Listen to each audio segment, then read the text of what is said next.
आप सभी परीक्षा की तैयारी करने वाले विद्यार्थियों का नमस्कार और जितने भी हमारे शिक्षक बंधु हैं उनका भी हाथ जोड़ के नमस्कार करता हूं।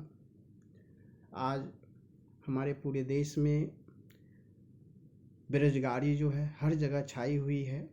ये कोई किन्हीं लोगों से छुपा हुआ नहीं है और बेरोजगारी का जो मार होता है इनके बारे में अगर विशेष समझाने की भी ज़रूरत नहीं है। और एक साल से जो बैठे हुए हमारे शिक्षक बंधु और सबसे ज़्यादा पूरे देश के जो दयनीय स्थिति अगर हुई है किन लोगों को तो हमारे शिक्षक बंधुओं का ही हुआ है। उसमें एक शिक्षकगण हम भी हैं। हम पटना में बहुत सालों से पढ़ाता हूं और एसएससी रेलवे बैंक की तैयारी करवाता हूं और हमने भी बहुत सारे बच्चों को सिलेक्शन करवाया है एसएससी रेलवे में। लेकिन अभी 2013 के बाद से जो माहौल एसएससी में बना, पहले एसएससी की ऐसी हालत नहीं थी, लेकिन अभी जो ऐसी हालत आई है इस हालत के लिए सभी लोग कहीं न कहीं जिम्मेदार हैं। 2014 में हमने जो मुहिम छेड़ा था, पूरे इंडिया के कोने कोने से ऐसा कोई भी ठेला चलाने वाला हो, चाहे बड़े से बड़े ऑफिसर हो, सभी के लोग जवान पे रहता था कि इस बार मोदी जी आए, देश को बदले, अपने हाथ में रखें। तो उन सपनाओं को सभी देशवासियों ने पूरा किया। सभी ने उनको कुर्सी पे बैठाया, अपना राजा बनाया, पूरे देश का राजा बनाया।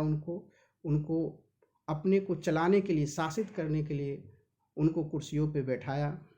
कैसे देश चलाना है उनको एक बार चलाने का मौका दिया। लेकिन कोई बदलाव नहीं हुआ। 2014 से पहले भी पेट्रोल बढ़ती थी तो उस समय बीजेपी की सरकार हमारी विपक्ष में हुआ करती थी। जब 65 रुपये पेट्रोल, 60 रुपये पेट्रोल मिलता था तो उस समय हमारी जो अभी नवनिर्वाचित सरकार है उनको लगता था कि बहुत महंगी है।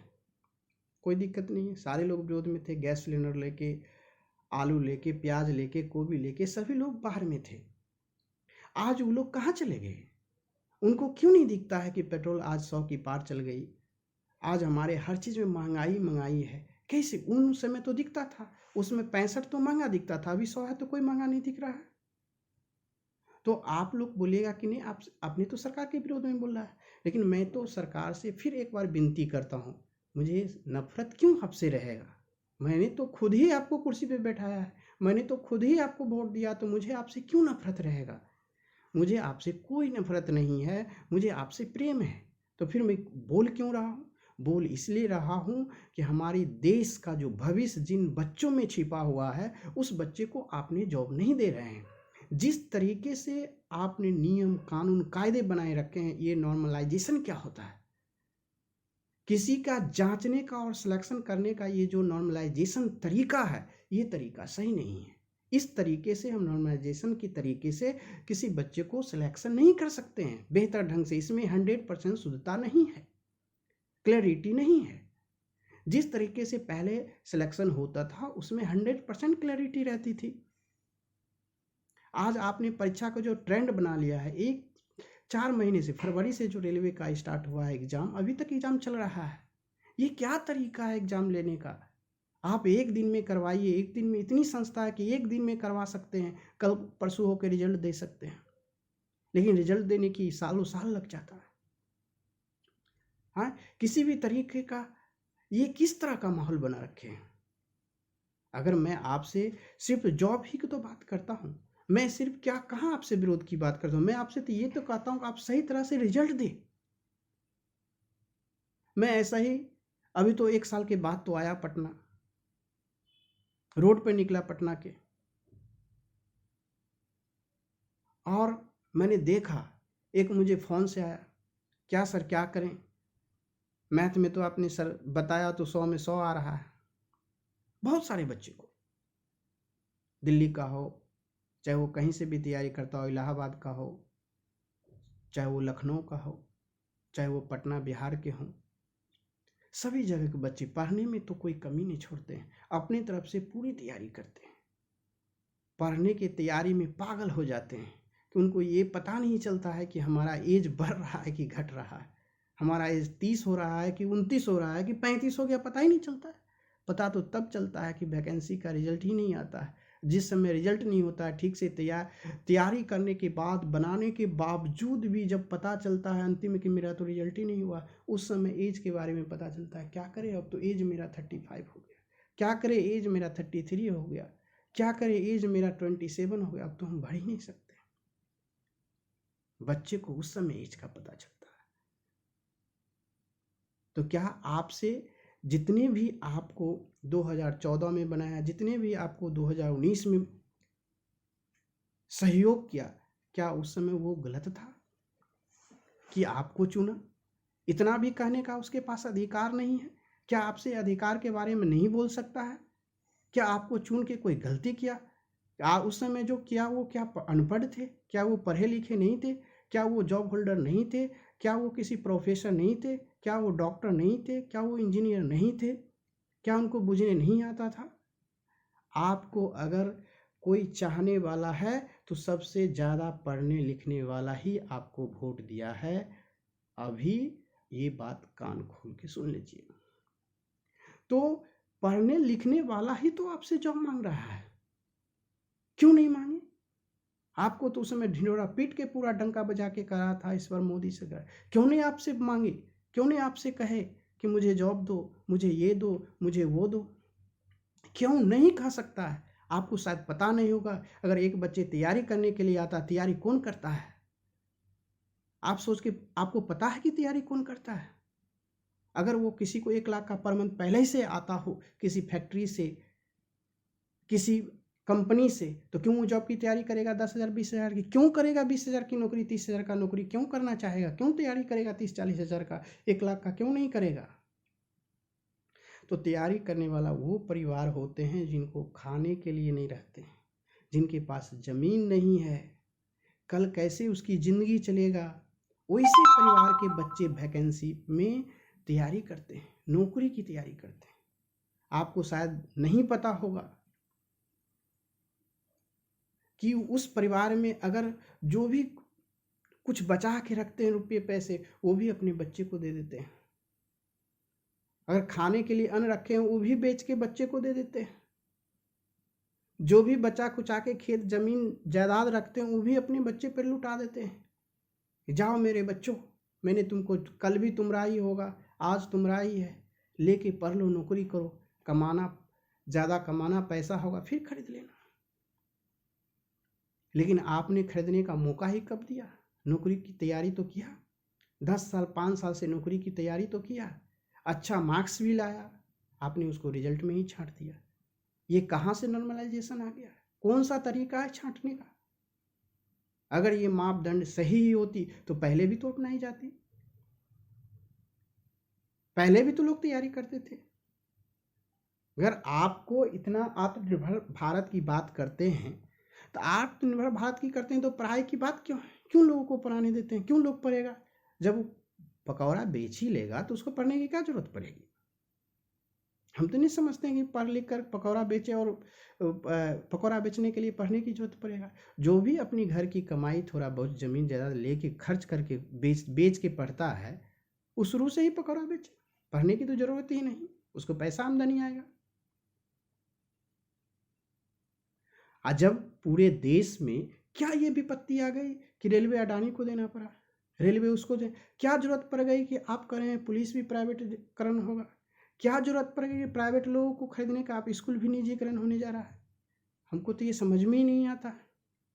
जब देश में रेलवे, अगर मान लिया जाए सरकार को फायदा दे नहीं रहा था, अगर रेलवे कहती है कि, अगर सरकार कहती है कि रेलवे से मुझे फायदा नहीं हो रहा है, तो फिर वो मोदी अडानी को कैसे फायदा होगा, कैसे वो चलाएगा? तो ये सब छोड़िए, हमको इस सब से कोई मतलब नहीं है। मुझे रोजगार की बात करना है। मुझे, हम कोई पार्टी से नहीं हूँ कि पार्टी से, इस पार्टी से लेके उस पार्टी को विरोध करता हूँ। हम लोग, इसलिए मैं बोल रहा हूँ आपसे, क्यों हमारे आपको गार्जियन माना, गार्जियन के तौर पे अपने देश का कमान आपके हाथ में सौंपा। मैं इसीलिए आपसे विनती, रिक्वेस्ट, गुजारिश करता हूँ, हे हमारे देश के माननीय प्रधानमंत्री जी, माननीय मोदी जी, आपसे रिक्वेस्ट है, विनती है कि हमारे पढ़ाए गए बच्चों, हमारे पढ़ाए गए बच्चों को उनको जॉब दो, सही तरीके से रिजल्ट दो, मापदंड ऐसा तैयार करो किसी के साथ नाइंसाफी ना हो। आज तक तो मैंने नहीं देखा था कि कोई टीचर इस तरह से हड़ताल करे, कोई टीचर रोड पे आ जाए। क्या जरूरत था टीचर को रोड पे आने का? कोई ज़रूरत तो नहीं है। कोई टीचर तो नेता नहीं बनना चाहता है, नेता तो जो बनना है जो बने। आज टीचर को क्यों आना पड़ा? आज सभी टीचर को इसलिए बोलना पड़ा कि टीचर ही तो ज्ञानी है। जो ज्ञानी रहेगा वही ना समझेगा कि प्रॉब्लम कहाँ घटोला हुआ, कहाँ स्कैम किया गया है। जो जानता ही नहीं है, क्या रिक्शा वाला को पता है कि नॉर्मलाइजेशन क्या हो, तो वो क्यों विरोध करेगा? विरोध करने वाले श्रेणी में कौन अभी विरोध कर रहे हैं? सबसे सोचनीय बात यह है कि आप उसे गलत नहीं कह सकते। एक टीचर गलत हो सकता है, 2 हो सकता है, 3 होता है, लेकिन पूरे देश का टीचर गलत नहीं हो सकता है। ये बात आपको मानना पड़ेगा। अगर गलती हुई है तो वास्तव में गलती हुई है। ये तरीका बिल्कुल गलत अपनाया गया है। जिस तरीके से रिजल्ट दे रहा है, किसी को 100 लाकर भी रिजल्ट नहीं हुआ है, कोई 100 से कम भी बनाया उसको भी रिजल्ट है। ये क्या, कहाँ का नाइंसाफी है? तो मोदी जी, मैं आपसे विनती करता हूँ, नम्र निवेदन करता हूँ, आप अगर चाहिएगा तो हो सकता है। जिस तरह से लोग कहते थे मोदी है तो मुमकिन है, उसी तरह से मैं भी आपसे विनती करता हूँ, जो तरीका है, जो नियम है, जो आपने पॉलिसी बनाया उसको बदल दीजिए। बदल के, और जो उस कुर्सी पर बैठे हुए हैं, जो एसएससी के अभी चेयरमैन हो, उनसे भी मेरी विनती है, जिस तरीके का आपने इस्तेमाल किया वो भी तरीका बिल्कुल गलत है। आप अपने बच्चे को ढूंढिए। मैं कुछ नहीं कहना चाहता हूँ, मैं इतना ही कहना चाहता हूँ, जो लोग पहले चिल्ला रहे थे कि मोदी अच्छे दिन लाएंगे, मैं उन लोगों से नम्र निवेदन करता हूँ, क्या आपके बच्चे नौकरी नहीं करना चाहते हैं? क्या आप अपने बच्चे को नौकरी नहीं करवाना चाहते हैं? क्या अपने बच्चे को ऐसा ही छोड़ देंगे? क्या आपको रोजगार की जरूरत नहीं है? तो उन लोगों से भी नम्र निवेदन है कि आप भी कल ट्विटर पर ट्वीट कीजिए कि मोदी जी जॉब दो, तब सुनेंगे। और हमको तो ऐसा लगता है कि हम लोगों को कहने की क्या जरूरत पड़ गई। हमको तो लगता है कि मीडिया वाले लोग और जो उनके आईटी सेल के लोग हैं उनको मोदी जी को कहते भी नहीं हैं। मोदी भी ऐसा नहीं चाहते। अगर मोदी जी सही मायने में चाहते कि मेरा देश जो में केवल बेरोजगार ही बेरोजगार है, उनको तो आईटी सेल वाला कहता है हमको तो रोजगार पूरा भरा हुआ है। हमको ऐसा लगता है कि मोदी जी को भी कोई आईटी सेल, जो भी मोदी जी आईटी सेल रखे होंगे पीएमओ ऑफिस में, वो सही रिपोर्ट नहीं देता होगा। तो आईटी सेल वाले से निवेदन है कि आप भी सही सही हमारे देश के माननीय मंत्री श्री मोदी जी को सही सही रिपोर्ट बताइए कि हमारा देश बेरोजगारी में जी रहा है। हमारे देश का जो भविष्य युवा होता है, रीढ़ की हड्डी होती है, वो तिलमिला रहा है। जिस दिन वो उतारू हो जाएगा वो काबू नहीं कर पाइएगा। अगर पढ़ा लिखा लोग रोड पे उतर जाएं, वो काबू नहीं रहिएगा। आईटी सेल वाले आप भी बताइए, और जितने भी हमारे मीडिया के लोग हैं, मैं उनसे भी विनती करता हूँ, आप भी सही रिपोर्ट दिखाइए।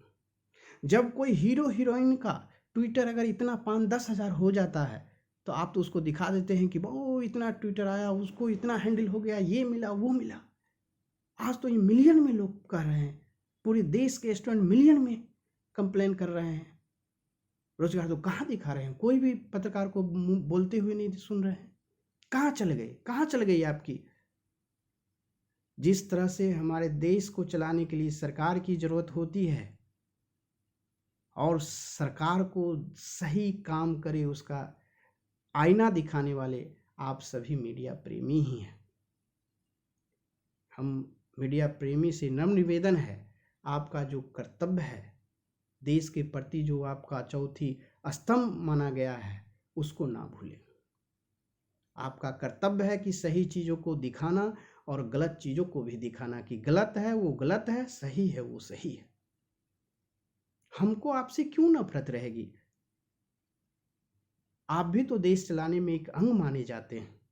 आप अगर सही मायने में सही चीज़ को नहीं दिखा पाएंगे तो सोच लीजिए, जो पेट पालने के लिए लोग कमाता है वो आपको कैसे बोल सकता है? तो बोलेंगे कौन? आज कौन बोल रहे हैं? सभी विद्वान लोगों ने ये चीज़ को बोला है। तो कहीं ना कहीं दिखाइए कि ज़रूरत है जॉब की, और जॉब के लिए सभी लोग मिल के हल्ला करिए, ताकि हमारा जो कल का जो भविष्य है, हमारे बच्चे हैं, उनको, सही बच्चों को जो अच्छे से तैयारी करते हैं, जिनकी जॉब की नीड है, अच्छे बच्चों के हाथों में जॉब जाए। जब अच्छे बच्चों को जॉब हाथों में जॉब जाएगा तो सही तरीके से काम करेंगे। और गलत लोगों को अगर चूज कर लीजिएगा तो सही ढंग से काम कर नहीं पाएंगे, तो फिर बोलिएगा कि हमने सिलेक्शन कर लिया, ये ठीक ढंग से काम नहीं कर रहा है। तो मैं जितने भी शिक्षक, चूँकि मैं एक शिक्षक हूँ, इसलिए जितने भी हमारे पटना के शिक्षक बंधु हैं और जितने भी हमारे प्यारे छात्र भाई बहन हैं, उनसे भी नम्र निवेदन है कि आप सभी लोग मिल करके इस मुहिम को इतना बढ़ा दीजिए, कि इतना बढ़ा दीजिए कि मोदी जी को मजबूर हो जाना पड़े इस पे विचार करने के लिए, इस पर कंसीडर करना पड़े उनको, इनको सोचने के लिए मजबूर हो जाएं कि नहीं, मैंने जो किया वो गलत किया। इन्हीं शब्दों के साथ जय हिंद, जय भारत, वंदे मातरम।